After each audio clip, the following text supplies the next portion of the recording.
Lahat ng bagay, simula pa lang, siguraduhing max protection na. Kasi pag kulang ang proteksyon, baka madaling masira. Sa ngipin, dapat may max protection din. Max Alaga ng Unique Toothpaste. With Max Protect Formula, helps stop cavities before they start, while keeping breath fresh. Try Unique Maximum Fluoride Protection. Para Max Alaga, Max Protektado. ACS. Amoy forever. Amoy LQ. Amoy New Calad Berry Blooms. Amoy kala, amoy good vibes. May nagbago. May arte. May budget.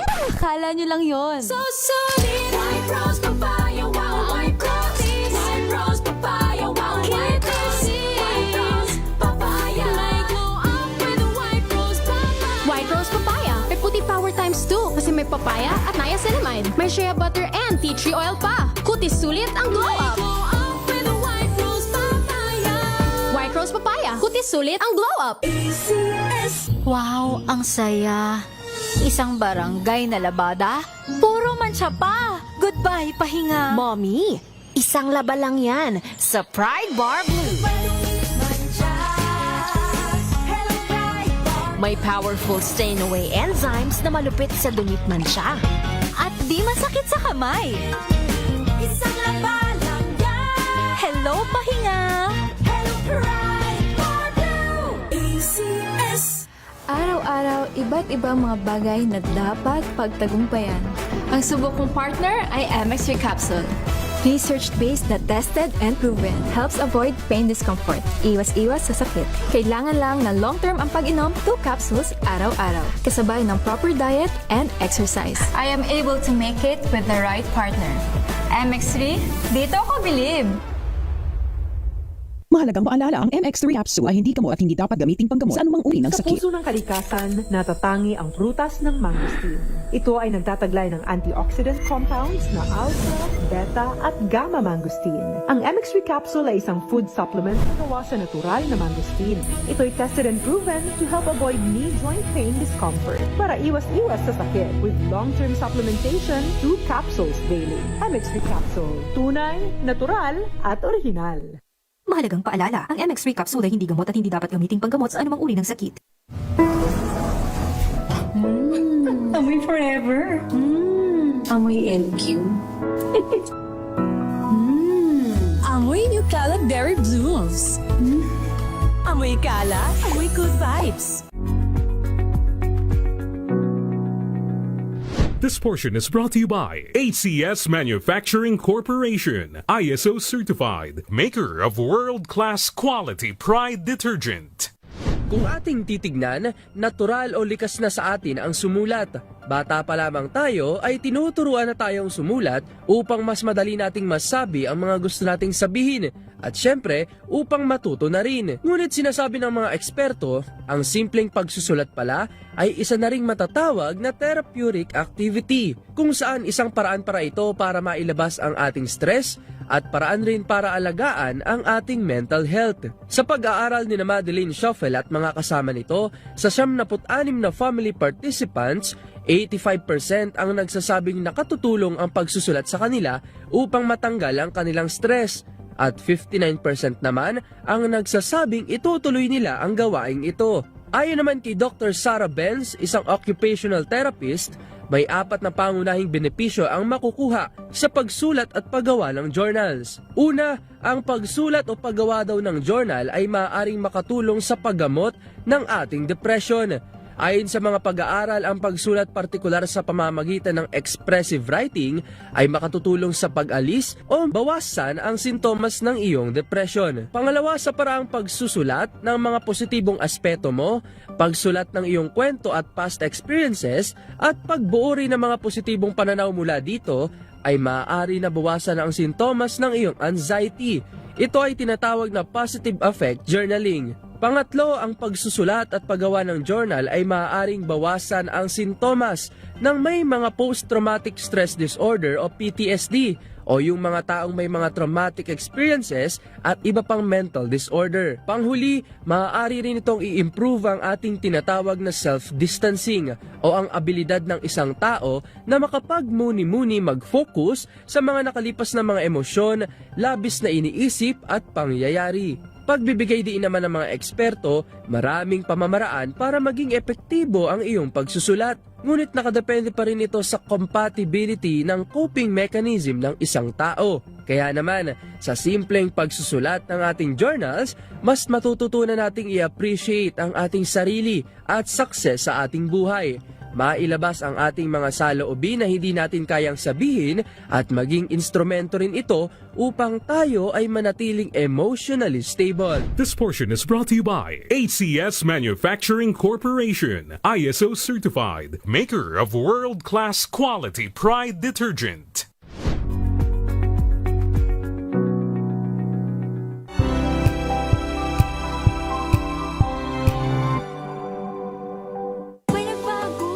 May arte? May budget? Akala nyo lang yon. So solid. White rose papaya, wow, white cookies. White rose papaya, wow, white cookies. White rose papaya. May glow up with a white rose papaya. White rose papaya. May puti power times 2 kasi may papaya at niacinamide. May shea butter and tea tree oil pa. Kutis sulit ang glow up. Glow up with a white rose papaya. White rose papaya. Kutis sulit ang glow up. ACS. Amoy forever. Amoy LQ. Amoy New Cala Berry Blooms. Amoy Cala, amoy good vibes. Jiggy Manikad po. Bilang isang broadcaster, mahalaga sa akin ang tamang impormasyon. Sa lahat ng bagay, kahit sa food supplement, mapanuri ako. Kaya dito ako sa subok ng MX3 capsule. Ito'y may alpha, beta at gamma mangosteen. Para sa akin, sigurado ako sa MX3 capsule. Dito ako believe. Mahalagang paalala, ang MX3 capsule ay hindi gamot at hindi dapat gamiting panggamot sa anumang uri ng sakit.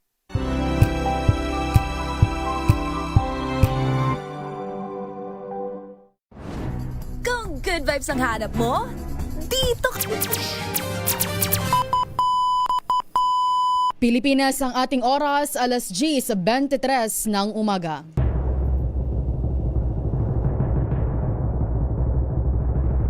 And the Golden Dove for Best Public Service Program Host goes to May Binohan, DCRH. Ito na ang 28th KBP Golden Dove Awardee Best Public Service Program Host, ang Wonder Woman ng Public Service, si May Binauhan. Ang programang naging panata na ang pagsuporta sa lahat ng Pilipino saan man sa mundo sa napakaraming taon. Ang programang nakatatak na sa bawat isip at puso ng Pilipino. DZRH, Operation Tulong. Kasama ang Wonder Woman ng lahat, si Miss May Binauhan, ang tulungang may kasamang balitaan. Live sa DZRH Radio, DZRH TV at online DZRH Operation Tulong.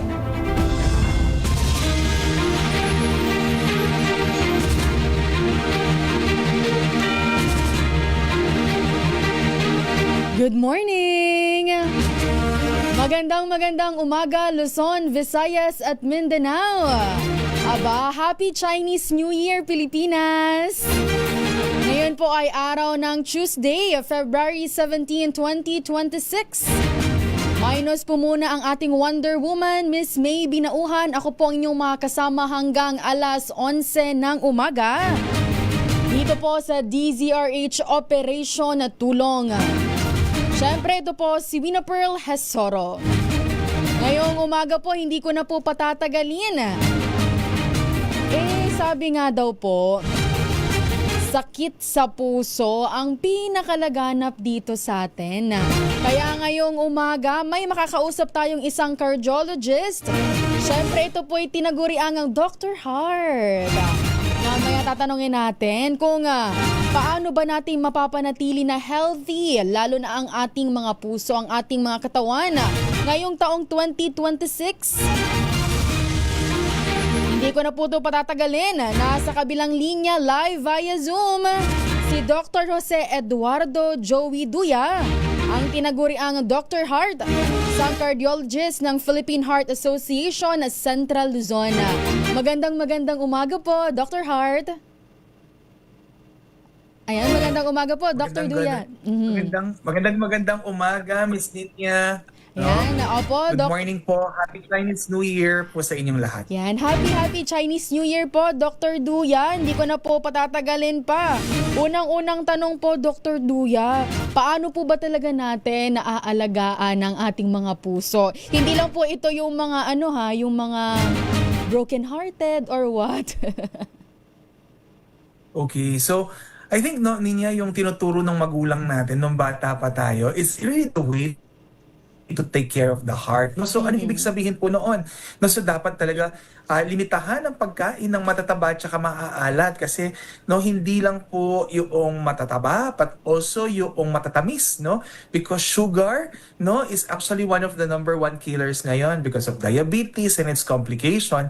At alam natin na ang sakit sa puso at ang diabetes ay malaki ang relationship because of the insulin resistance, Maliban doon, kailangan talagang kumakain tayo ng gulay, mga 5 beses o 3 hanggang 5 beses araw-araw, Tsaka ang prutas, Hindi porke medyo mataas ang sugar mo, hindi ka nakakain ng prutas. So hindi lang naman prutas ang source ng sugar. Ang pag-iwas sa matatamis na inumin, katulad ng soft drinks, iced tea, yung mga sugary beverage natin ay malaking reason kung bakit tumataas din ang sugar natin. Vaping, smoking, alcohol, bisyo. Yan ay iwasan natin para sa isang mas malusog na 2026. And finally, gusto kong i-highlight sa inyo that exercise talaga, o yung simpleng walking lang, moving around, for 30, 40 minutes, 5 times a week, is already very good for the heart. And now, more than ever, naka-highlight natin yung sapat na tulog, is also very important. We should be getting 8 hours of sleep, para sa adequate rest at saka pahinga ng katawan.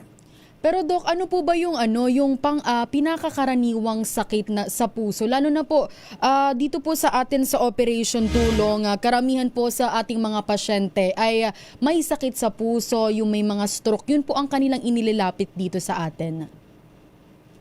Yes. Actually, ninyo tama ka, Ang unang sanhi ng pagkamatay ng Pilipinas sa mga Pilipino at sa buong mundo ay atake sa puso, At pangalawa yung atake sa utak o stroke, Pangatlo would be yung pneumonia at mga komplikasyon ng diabetes, yung pang-apat. Nagpapalit-palit lang sila pero hindi sila nawawala sa top 5, So, ang hypertension ay isang sakit, na nagli-lead sa atake sa puso, atake sa utak, pagbabara ng ugat, is also very common, So to answer you, in the past 10, 20 or even 30 years, it has not changed, Ang sakit sa puso habang tumatanda ang isang populasyon, tumataba, At saka nagkakaroon ng maraming bisyo, talagang ito yung magiging talagang sanhi ng pagkamatay at pagkaka-ospital ng hindi lang ng mga Pilipino, pati ng mga tao sa buong daigdig. Ayun, nabanggit nyo kaninang Dr. Duya na kailangan nating limitahan ang mga pagkain, lalo na itong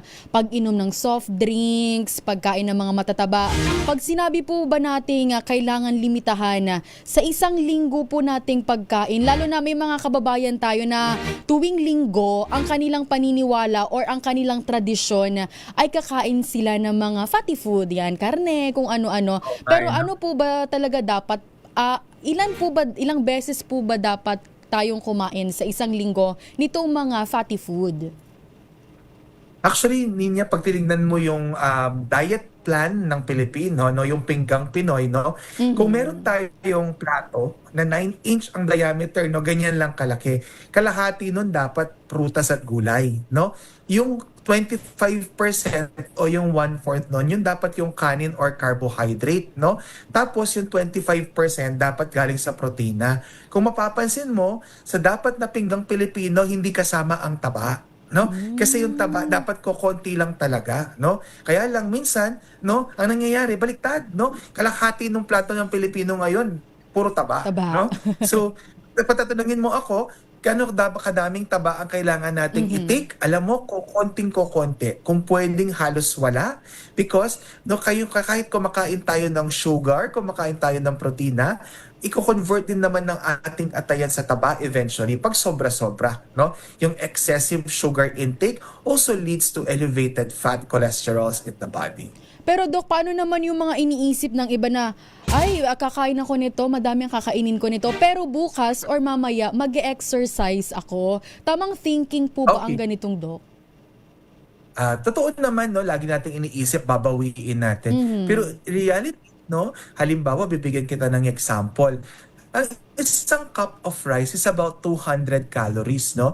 200 to 220 calories. Pero alam mo ba, Ninya, no, kung gaano kadaming calories ang ibe-burn mo? Halimbawa, mag-jogging ka sa treadmill sa loob ng 40 minutes, no? About 150 calories to 200. So, ibig sabihin, kung kumain ka ng isang cup of rice, kailangan mo na extra, kailangan mong mag-exercise sa gym or sa plaza or maglakad or mag-jogging ng isang extra oras, no? Para mabawi mo siya. Mas mataas ang requirement ng taba kasi mas maraming calories ang taba, no? Sa 1 gramo ng carbohydrate, 4 na calories lang ang napoproduce. Sa 1 gramo ng taba, 9 na calories ang napoproduce, no? Dahil calorie dense siya, it will take us more time, no, to burn it, no? At kung halimbawa bukas naman ay tinatamad kang mag-exercise, tinatamad kang mag-physical activity, then wala kang lisensya na mag-overeat at ikaw ay magmukbang ng matataba katulad ng mga samji at saka ng mga ramen recently, no? Nauuso yan, no? Dito sa Pampanga, bawat kanto may samjihan at may sisigan, no? That's why very challenging sa mga cardiologists katulad namin, no? Yung i-educate yung mga tao kasi it's actually a fad, no? Usong-uso ba? Yan na. Dok, balikan ko po yung sakit sa puso. Pero ano po ba talaga ang early signs na ibig sabihin parang maglilid na to sa sakit ng puso na hindi dapat natin baliwalain? Lalo na sa mga, Dok, ano po ba ang early, pinakabata po na na-diagnose ng may sakit sa puso or na stroke? Okay. So, medyo compounded yung question. So, doon muna tayo sa early symptoms siguro ang gusto mong tanungin. Ano mga sintomas ng sakit sa puso, no? Traditionally, alam natin, pag may masakit sa dibdib, no, pwedeng sakit yan sa puso. Pero hindi lahat ng masakit sa dibdib ay sakit sa puso. May konteksto, no?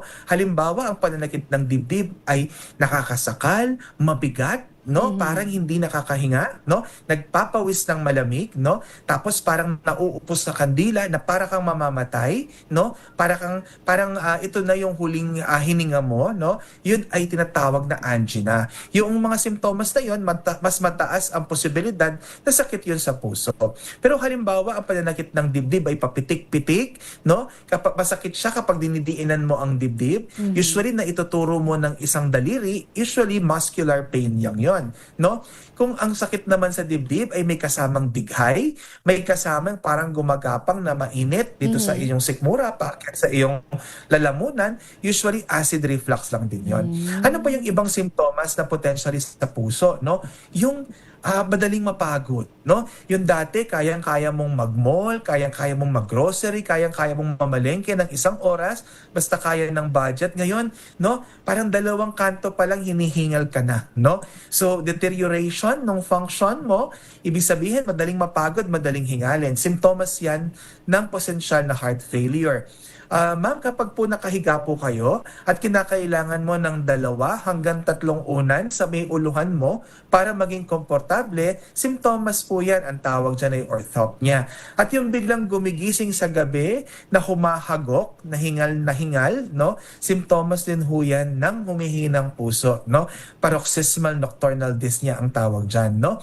Ang namumulikat ang paa tuwing naglalakad, no? At paulit-ulit, no, kapag may mahaba-haba na ang distansya, ay sinyalis ng pagbabara ng ugat sa paa. Sinyalis din yan. And of course, traditionally dun sa stroke na pinag-uusapan natin, no, kapag merong isang pasyente na biglang nautal, nagkaroon ng facial asymmetry or biglang hindi nagpantay ang galaw ng muka, may panghihina sa isang bahagi ng katawan o paa, or pagkaparalisa ng kalahati ng katawan, or pagkumbulsyon, ito po ay mga mataas na posibilidad na sinyalis ng stroke. So, sana wag nang umabot dun sa mga simptomas na gano'n, no? Alam naman natin ang katawan natin. Pag meron tayong nararamdaman na out of the usual, may suspicion tayo na ito ay potentially may problema, wag tayong mag-atubili na pumunta sa doktor. Alam mo, ma'am, no, right now, no, nauso yung ChatGPT, no? At saka yung si Dr. Google, no? Ang dami hong nagkakamali kasi ginagamit nila ang ChatGPT, ina-type nila yung simptomas nila at nagiging sanhi ng unnecessary fear. Kasi ilagay mo sa ChatGPT, chest pain, sakit ng dibdib, bibigyan kayo ng listahan ng 10 sakit na may chest pain. Kasama dyan yung aortic aneurysm, kasama dyan yung bukol sa puso, kasama dyan yung heart attack. So maraming tao ay hindi na pupunta sa doktor kasi, di ba, matatakot na sila. So when in doubt, always consult a doctor, no? Rather than diagnosing yourself, no, using social media, no? Una po, mas tinatanong pa sa Facebook, ano kaya ang gamot para sa masakit na dibdib? Tapos sa Facebook thread niya, ang daming comments, no? Tapos sabi niya, paracetamol, di ba?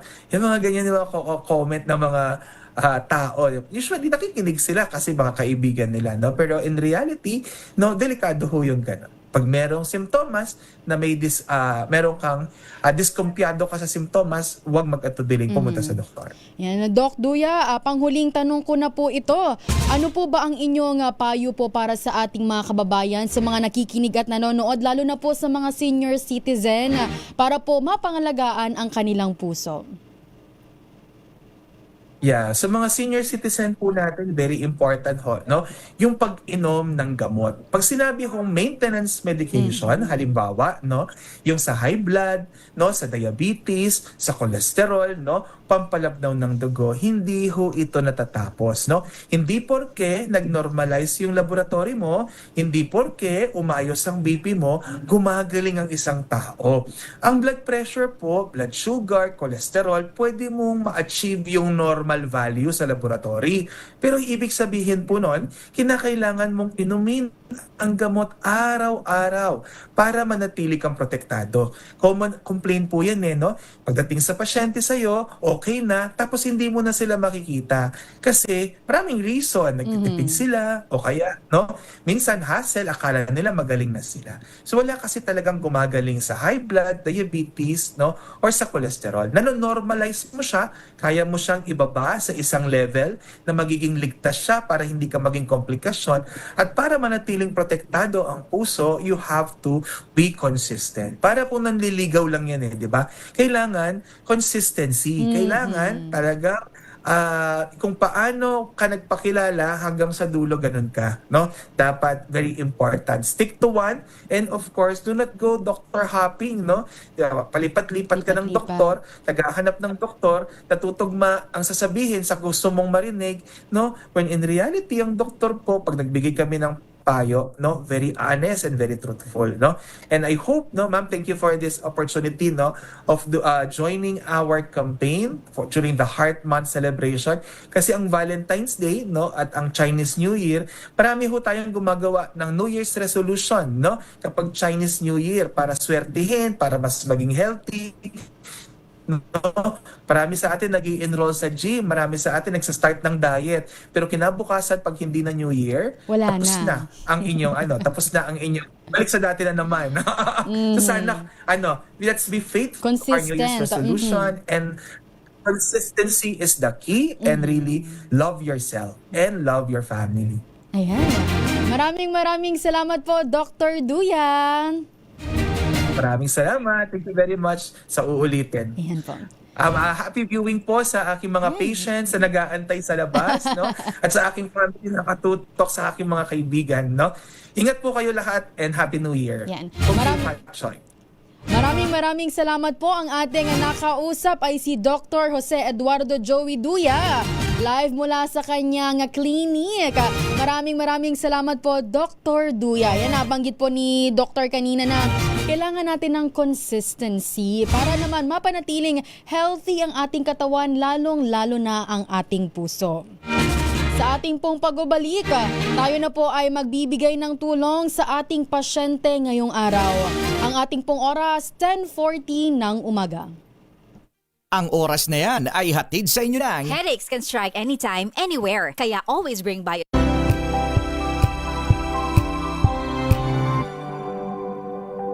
Hello, Washi! Laundry day na naman! Yay! Anong meron? Mancha ng chocolate, putik, may libag pa!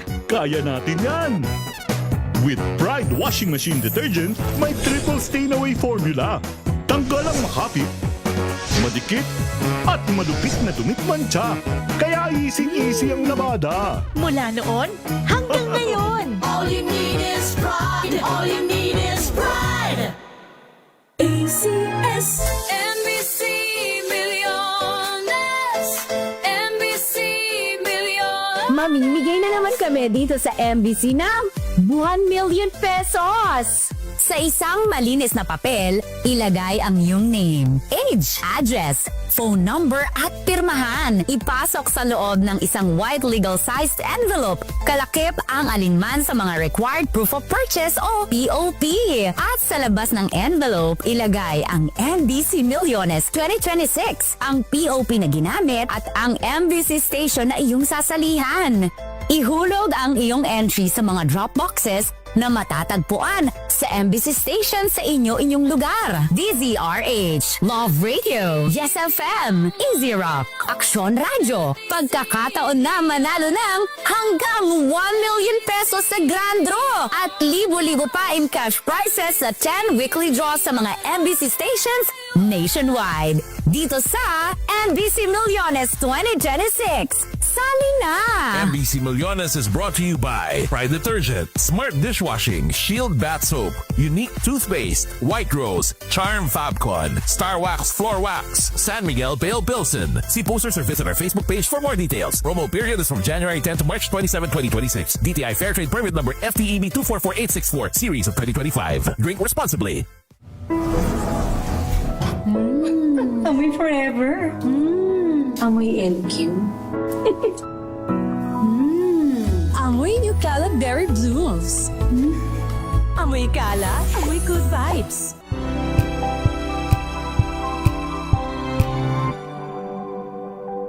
Wow, ang saya. Isang barangay na labada, puro mancha pa. Goodbye, pahinga. Mommy, isang laba lang yan sa Pride Bar Blue. May powerful stain-away enzymes na malupit sa dumit mancha. At di masakit sa kamay. Isang laba lang yan. Hello, pahinga. Hello, Pride Bar Blue. ACS.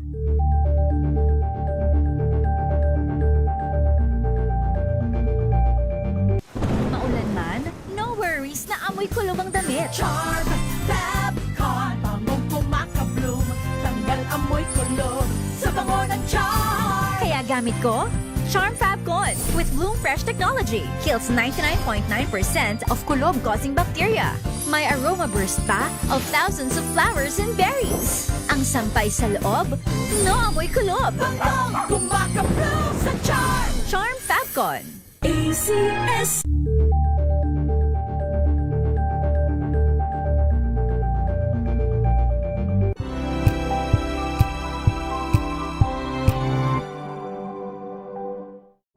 maagang balitaan, maagang usapan sa mga issue at balita. Kasama si Kuya Angelo Palmones sa Magandang Umaga Pilipinas.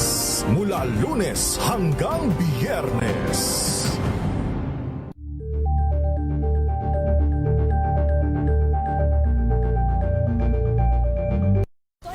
Naitalang 17 individual na ang kanilang naaresto.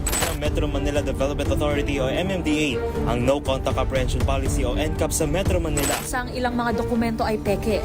Hindi rin legal ang employment na ipinangako sa kanila.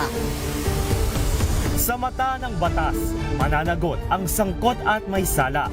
Dahil sa bawat paglabag, may karampatang parusa. Alamin ang mga pananagutan sa likod ng mga bawal.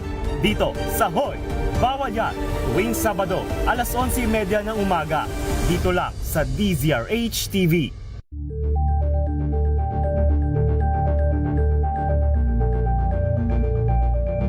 We've got you covered. From the hottest hits, exclusive interviews,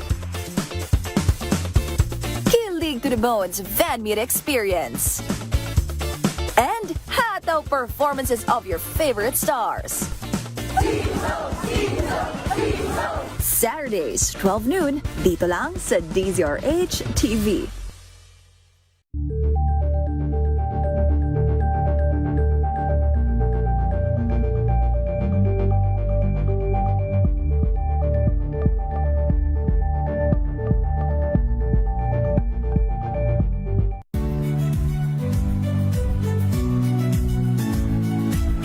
Magandang araw mga kaibigan.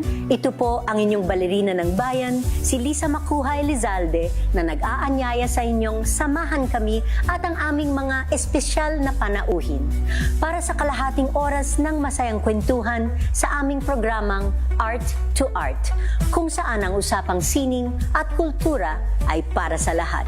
Huwag kaliligtaan, tuwing linggo, alas 3:30 ng hapon, dito lamang sa DZRH Radio, DZRH TV, at via online streaming.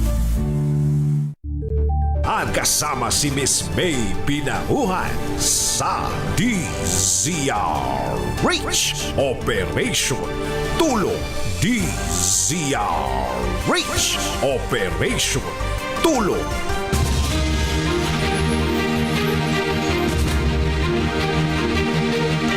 (10:47) na po ng umaga. Ngayon, dakuan na po natin ang mananawagan ng ating pasyente po ngayong umaga. Siya po ay si Tatay Robert de la Cruz de Leon. Siya po ay taga Tondo, Manila, 69 years old. At meron po siyang glaucoma. Si Tatay Robert po ay taga Tondo, Manila. At ngayon po ay pansamantalang nasa Santo Tomas, Batangas sa kanyang kapatid na si Maria Victoria de Leon. Ayon po kay tatay, may problema o ang problema niya ay ang kanyang dalawang mata. Ang kanang mata niya po ay nabulag na pero nakakaramdam pa siya ng hapdi at kirot sa kanyang mata. At ang kanyang ipina-check up naman po ay nakita ang kaliwang mata naman ay may mataas na pressure. Kaya sinabi po ng doktor na tumingin sa kanya na kailangan po siyang i-laser. Naisagawa naman po itong laser noong November 21. Pero ang tanong ni tatay ngayon, parang meron pa rin po siyang sakit na nararamdaman sa kanyang mata. Lumapit po siya sa atin sa DZRH Operation Tulong para humingi nga po ng tulong sa kanyang gamutan. Makakausap po natin si Tatay Robert de Leon. Magandang umaga po, Tatay Robert. Magandang umaga po, ma'am. Yan, Tatay Robert. Ma'am, 72 years old na po ako ngayon. 72 years old na si tatay. I-check natin to, tatay. Pero tatay, matanong ko lang po, kamusta po kayo ngayon? Ano na po ang inyong nararamdaman? Ganun pa rin, ma'am, masakit pa rin. Pero medyo nabawasan, hindi na kagaya ng araw nung mga November, December, January. Talagang antindi. Hindi ko kaya, ma'am. Kaya nga po naisip ko ng yung ano nga doon sa tulay. Pero tatay, habang buhay, may pag-asa. Yan ang ating tatandaan. Yan po ang sabi ng pastor na nakausap ko. Pero ma'am, ang inaano ko kasi, bago matulog, nagdadasal ako, masakit na yung mata ko. Pagkagising sa umaga, masakit pa rin yung mata ko. Pagkagising ko sa madaling araw, masakit pa rin yung kanan mata ko, mahapdi. Tapos yung kaliwa, andun pa rin yung, kasi ni-laser po yung kaliwa eh. Ano tawag doon, yung manhid na may parang nakadiin. Tapos pamula ko sa gilagid ko, pataas, simula nung ni-laser, parang nagkaroon ng maliit lang na bukol na umaakit naman ang manhid pataas ng mata sa kaliwa. Pero ang nireklamo ko sa Jose Reyes, yung kanan ko, dahil bakit mahapdi? Sanabi naman po nila, wala na raw po sila magagawa dahil bulag na. Tsaka ilang beses na rin na laser. Tapos, sabi niya, hindi na yun maano yan dahil lubak, parang karsada na lubak-lubak na yan. Sabi ko, ano ho ba magandang gawin? Ay, wala nang pag-asa yan, tatay, sabi niya sa akin. Pero tatay, ngayon po ba tatay, meron po kayong gamutan? Meron pa po ba kayong pinapatak sa mata nyo? Yung sa kanan, wala. Pero yung dati kong gamot, yun ang ginagamit ko na lang, yung Hyalin. Kasi dati na nireseta sa akin ng PGH yun. Sabi nila, sa Jose Reyes, yung kaliwa na lang ho ang ginagawa. Binigyan ako ng yung Timolol una, tapos naging Tapropos, Timolol. Hanggang sa, sa Friday po, paluluwas po ako kasi schedule ko na naman sa kanila. Inaano ko nga uli. Gusto ko kasi paalis na lang. Pero tatay, tama po ba ang kanang mata nyo po, ito po yung nabulag na? Tapos yung kaliwang mata po, ito po yung ating ginagamot ngayon. Opo, ni-laser po yung kaliwa nung November. Tapos nung pagka-laser, sabi ng doktor, 15 days lang mararamdaman mo may parang maga yan. Tapos binigyan ako ng gamot. Pamula ko nung November, hanggang ngayon po, yung pa rin nung nararamdaman ko. Babasan lang ng konti kasi dati, pag naliligo ako, nasatamaan natin yung mata natin, di ba? Pag may sakit, talagang masakit. Pero ngayon, may konting sakit. Tsaka matigas yung mata ko. May konting sakit na lang. Yung parang, ang tawag doon, may nakadiin. Opo. Pero tatay, eto na po, tayo po ay manawagan sa mga nakikinig at nanonood sa atin. Sige po tatay, manawagan po tayo. Ako po si Robert De Leon na nanawagan po sa mga mabuting may kalooban po diyan. Na sana po matulungan niyo po ako sa gamot. Kasi hindi lang naman po itong sa mata ko ang ginagamot ko. Pero yung mga gamot ko sa high blood, meron naman ako nakukuha sa center. Pero ito lang po talaga, yung sa gamot sa mata, wala po, sa Mercury lang po talaga nabibili. Wala na po akong trabaho. Minsan nagbubukas ako ng sa 7-Eleven pag wala akong nanghihingi ako. Kaya sa mga jeep, ginawa ko na huyong-huyon. Kanya lang, minsan masakit talaga yung ulo ko. Mahapdi sa mata. Hindi ko na rin naaanuhan. Ganun na lang po ang ginagawa ko sa pang-araw-araw. Opo. Tsaka dati nga, nung January nga, muntik na nga ako Tatay, eto po, tanggapin niyo po tatay ang tulong po mula sa Operation Tulong. 2,000 po mula po kay Senator Lito Lapid. At syempre po, dadagdagan po yan tatay ng Manila Travelers 2,000 pesos din po. Kaya tatay, huwag niyo pong ibababa itong tawag para po makausap niyo si Aiza Gabriel at makuha po ang detalye kung saan po natin pwedeng ipadala itong pera. Kaya tatay, tatandaan niyo po, habang may buhay, may pag-asa. Yun din nga po sabi, kanya lang, pagka nararamdaman yung ganito, 72 years old na po ako. Pero pinipilit ko, naghahanap pa rin ako ng pagkakakitaan. Sige tatay, opo. Sige tatay, pasalamat po tayo. Salamat po, Senator. Tsaka yung sa po. Opo, galing po ang 2,000 sa Manila Travelers. Sa Manila Travelers po, maraming salamat po sa inyo. Salamat po at marami pa kayong matatawa. Sana po lumawig pa po yung programa niyo. Marami po kayo natutulungan. Marami po salamat, Senator, Manila Travelers po. Salamat. Opo, maraming salamat, tatay. Pagaling po kayo, ha? Sige lang, go lang po tayo sa buhay. Yan, sa mga gusto pong magpaabot ng kanilang tulong, i-flash natin po sa ating screen ang ating GCash number. Sa mga gusto pong magpaabot ng kanilang tulong para kay Tatay Robert, pwede po kayong magpadala sa aming GCash. Ang aming GCash number po ay 0956-197-9471. Ulitin ko lang po ang aming GCash number, 0956-197-9471. Pagpadala nyo po, pwede nyo pong lagyan dyan ng pangalan na ito po ay para kay Tatay Robert De Leon. Maraming salamat po, Senator Lito Lapid at sa Manila Travelers. Sa ating pagbabalik, meron pa rin po tayo makakausap ngayong araw.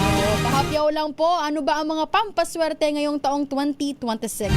Ang ating oras, 10:55 ng umaga. DZRH number 1 na naman sa Metro Manila, pati rin sa Mega Manila. Champion presents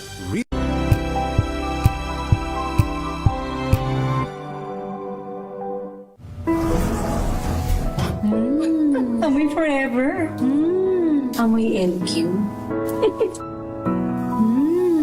Amoy New Cala Berry Blooms. Amoy Cala, amoy good vibes.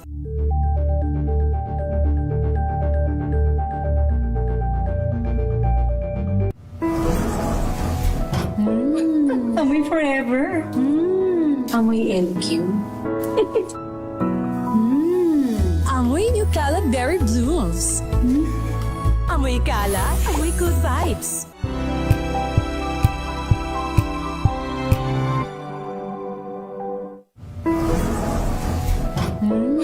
Amoy forever. Amoy LQ. Amoy New Cala Berry Blooms. Amoy Cala, amoy good vibes.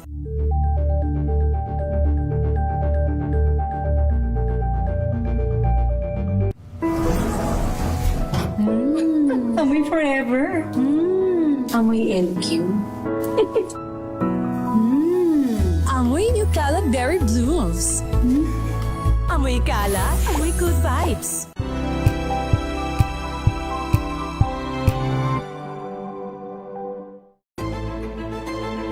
Pakikinggan ang bawat panig.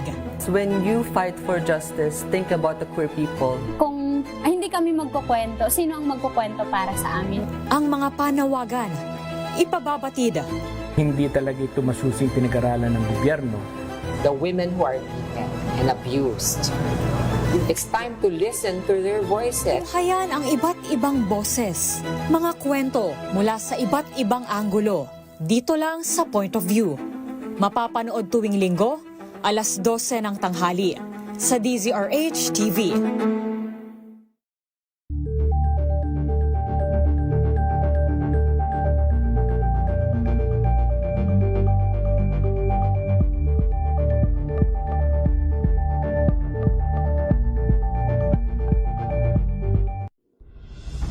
Tuloy-tuloy ang pagtulong, tuloy-tuloy ang pagseserbisyo at tuloy-tuloy ang balitaan kasama si May Binauhan sa Operation Tulong mula Lunes hanggang Biyernes.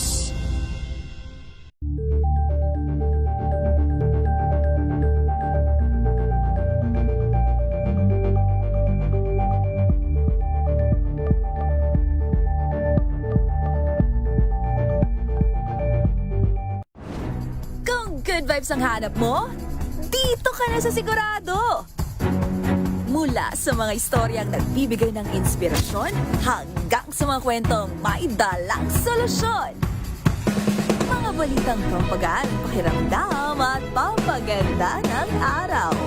Hindi lang ba sa good news, kundi the better news. Mula Lunes hanggang Biyernes, 1:00 ng tanghali sa DZRH TV.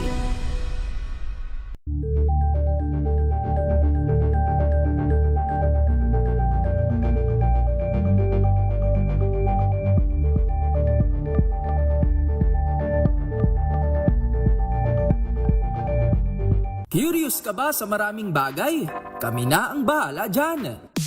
Aalamin, tutuklasin at bibigyang linaw namin ang mga katanungang bumabagabag sa inyong isipan. Sa programa kung saan ang bawat sagot ay galing lamang sa mga eksperto. Ang Expert's Opinion, tuwing linggo 3:00 ng hapon, dito lang sa DZRH TV.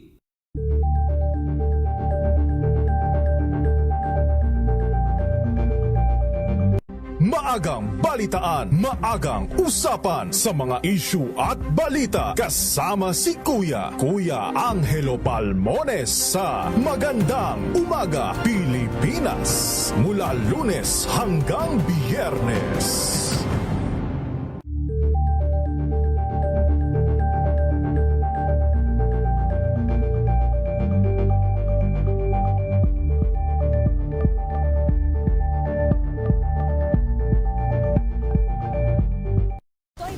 Naitalang 17 individual na ang kanilang naaresto. Ng Metro Manila Development Authority o MMDA ang No Contact Apprehension Policy o NCAP sa Metro Manila. Sa ang ilang mga dokumento ay peke. Hindi rin legal ang employment na ipinangako sa kanila. Sa mata ng batas, mananagot ang sangkot at may sala. Dahil sa bawat paglabag, may karampatang parusa.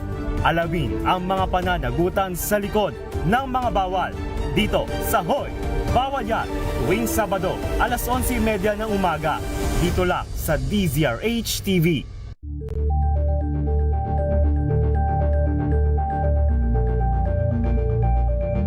We've got you covered. From the hottest hits, exclusive interviews, kilig to the bones fan meet experience, and hataw performances of your favorite stars. Saturdays, 12 noon, dito lang sa DZRH TV.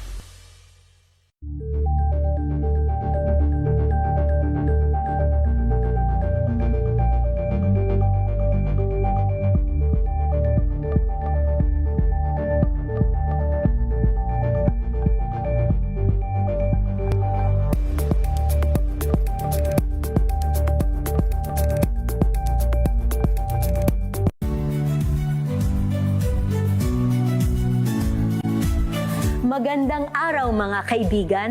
Ito po ang inyong balerina ng bayan, si Lisa Macuhay Elizalde, na nag-aanyaya sa inyong samahan kami at ang aming mga espesyal na panauhin para sa kalahating oras ng masayang kwentuhan sa aming programang Art to Art, kung saan ang usapang sining at kultura ay para sa lahat.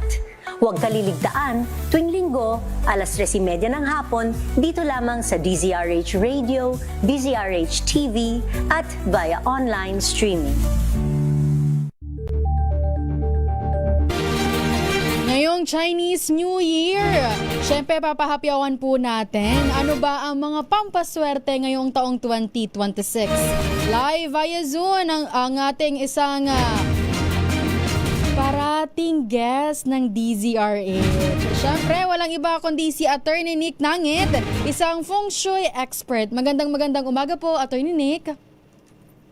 Magandang umaga, Wina. And of course, dito sa Operation Tulong, nakabalik tayo muli. Magandang umaga sa lahat na nakikinig. Okay, Fatsoy. Kanghe Fatsoy. Attorney Nick, hindi ko na po patatagalin. Unang tanong, ano po bang pampaswerte ngayong taong 2026? Okay. Alam niyo, since maraming apoy, ang kinakailangan natin, maraming mga bagay-bagay. Halimbawa, yung metal rod chimes, yung chime na metal, gawa sa metal. Okay, meron din yung tinatawag na rhinoceros at saka yung animal na elepante. Yan dalawang yan, magkasama yan. Meron din yung tinatawag na woolly gourd. Yun yung magkasamang parang palayok na magkapatong. Yan, woolly gourd naman yan. At depende kasi, at saka mga crystals syempre. Saka yung dragon figurine, o kaya pwede rin kayo magkaroon ng horse, yung kabayong figurine na made of color red o kaya color gold yellow. Yan yung mga basic na mga feng shui cures ang tawag. Ayun. Pero meron po bang mga kulay na maswerte ngayong taong 2026? O kulay pula lang po ba ang maswerte? Polka dots? Ano po yun, Attorney Nick? Walo ang kulay na magaganda ngayong taon neto. Okay. Puti, okay, cream, beige, berde, okay, gold, pink, purple, ayan, at saka peach. Yan yung 8 kulay na magaganda. Ayan. At Attorney Nick, marami sa ating dumudulog po sa Operation Tulong na humihingi ng tulong, lalo na po sa mga may karamdaman. Ngayong taong 2026 po ba, paano natin maiiwasan na magkasakit? Or ano po ba ang ating nakikita, ang ating health ngayong taong 2026? Okay. Alam nyo, ang health lang ay hindi maganda kapag nasa bandang hilagang kanluran, northwest. Kaya iwasan ninyo kung sa mga bahay ninyo na doon kayo matutulog o doon kayo magpapahinga sa bandang yon. Iwasan ang northwest. Kumbaga pag titingnan mo ang mapa ng Pilipinas, lahat ng nasa kaliwa ay hindi maganda. Mula sa taas, hilaga, hanggang sa baba, timog, at lahat ng nasa kaliwa kung saan lumulubog ang araw, hindi maganda. Samantalang yung lahat ng sinisikatan ng araw, yan ang maganda, at saka yung sentro. So yung illness nasa northwest, yan hindi maganda. Hindi rin maganda yung nasa hilaga. Okay? At hindi rin maganda yung nasa south or timog. Huwag kayo magre-renovation dyan o yung magpapagawa ng mga bahay. Ayun. Problema sa pera or yung mga taong may negosyo. Kamusta po ang kapalaran nila ngayong taon? Okay. Alam nyo, basta't mga retail o kaya mga online business, pwede yan. Ngayon, para lalong maging mas masagana o mas papasok ang kaperahan, dapat dun sila sa may southeast o kaya timog silangan. Oo. Kung makikipagnegosyo sila o makipag-usap, southeast ang piliin nila. Pwede silang maglagay dyan ng kulay pula o kaya yung mga bright colors. O kaya yung money tree, yung perang, yung puno na may mga perang nakasabit na bilog-bilog, okay, yan, para sa career nila, pati sa wealth or kaperahan. Yan, panghuling tanong ko na po, Attorney Nick, ano po ang masasabi nyo para sa ating mga kababayan? Ano po ba ang inyong maipapayo para sa kanila? Okay. Alam nyo, ang kabayo kasi ay matapang yan at saka hindi yan domestic by nature, wild yan. So kapag may dumating sa inyong mga hadlang o mga sagabal, talagang aksyonan nyo kaagad. Alisin nyo yan sa mga buhay-buhay ninyo. Maging maingat din kayo, huwag padalos-dalos. At saka, alam nyo, ang liwanag ang ilaw o ang apoy nagbibigay ng liwanag. Kaya huwag kayong kabahan. Okay? So, harapin lang ninyo ang taon na ito ng maluwag o ang inyong mga kalooban. Ayan. Maraming salamat po, Attorney Nick Nangit. Salamat. DZRH Operation Tulong. Ating pong nakausap ang isang feng shui expert, Attorney Nick Nangieta. Ngayon po ay 11:08 na ng umaga. Tayo na po ay magpapaalam sa pangalan pa rin po ng ating Wonder Woman, Miss May Binauhan. Ito po ang iyong nakasama, Wina Pearl Hesoro. Para sa DZRH, una sa Pilipinas, una sa Pilipino. Ang ating oras, 11:08 ng umaga. Number 1 na naman.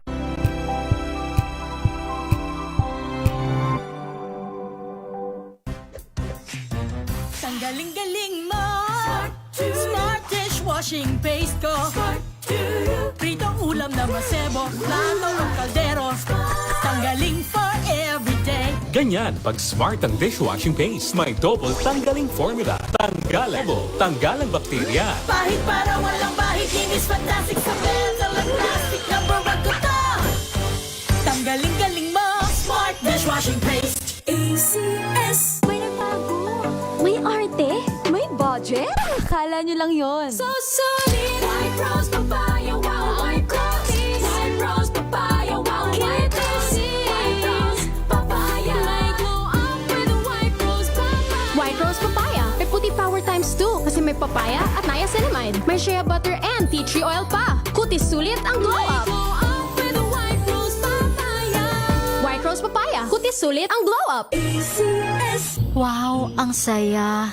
Isang barangay na labada, puro mancha pa. Goodbye, pahinga. Mommy, isang laba lang yan sa Pride Bar Blue.